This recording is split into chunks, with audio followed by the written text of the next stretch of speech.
Imagine a mask, not just any mask, but one that possesses the power to transform the wearer into an entity of pure evil. Picture this. You find a mask, perhaps in an old store, or maybe it's handed down to you. It's eerie but intriguing. You decide to wear it, maybe for a laugh, or perhaps to scare someone. But then, the unthinkable happens. The mask won't come off. Panic sets in as you realize that you're stuck, trapped within this grotesque facade. But it doesn't stop there. You start to feel different, your thoughts darker, your actions more sinister. You've become a vengeful spirit, a manifestation of the mask's inherent evil. This isn't some far-fetched fantasy. It's a tale that's been told and retold across cultures and times. From the terrifying Japanese legend of Kuchisake Onna, a ghostly woman whose mask conceals a horrifically slit mouth, to the chilling story of infamous murderer Ed Gein, who wore masks made from the faces of his victims. The haunted mask is a recurrent theme in our collective nightmares. It's not just confined to the realm of fiction either. The Maori people of New Zealand believe that masks have spirits residing in them, advising pregnant or menstruating women to steer clear. The Aztecs, too, revered masks, often associating them with gods like Quetzalcoatl, the feathered serpent deity. Even in our modern culture, the concept of the haunted mask persists, with tales like R.L. Stine's The Haunted Mask enthralling a new generation of horror fans. From the ancient Aztec civilization to modern-day horror tales, the haunted mask has been a symbol of fear and mystery. Our journey into the world of haunted masks begins in the ancient Aztec civilization. Here we find the mosaic serpent mask of Quetzalcoatl or Tlaloc.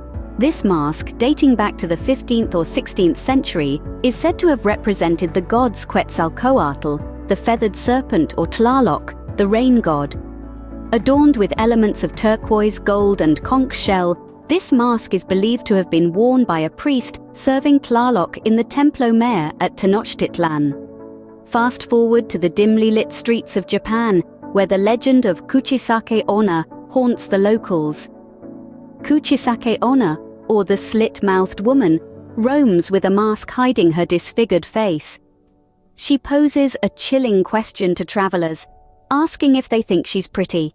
An affirmative response leads to a gruesome fate, their faces slit to mirror her own.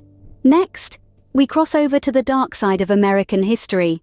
Ed Gein, an infamous murderer, had a morbid fascination with masks. But these were no ordinary masks. They were made from the faces of his victims. This macabre tale adds a horrifying twist to the concept of the haunted mask.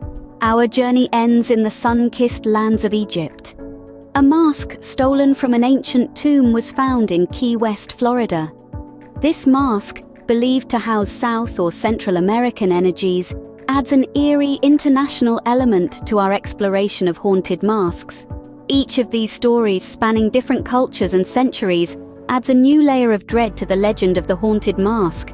The haunted mask continues to capture our imagination, even in our modern culture. A standout example of this is The Haunted Mask, the 11th book in the original Goosebumps series by R.L. Stine. This tale follows Carly Beth, a shy girl who, in a quest for revenge against her teasing classmates, purchases a terrifying Halloween mask, which subsequently becomes irremovable and alters her demeanor. The inspiration for this story came from a real-life incident involving Stine's son, who had difficulty taking off a Frankenstein mask. The narrative struck a chord with readers, turning it into a bestseller. The success of the book didn't stop at the written word. It was adapted for television in 1995, becoming the highest-rated episode on YTV at the time. The story even spawned 3 sequels, maintaining its grip on the imaginations of children and adults alike. From ancient folklore to contemporary literature and media, the haunted mask remains a powerful symbol of the unknown, the terrifying, and the supernatural.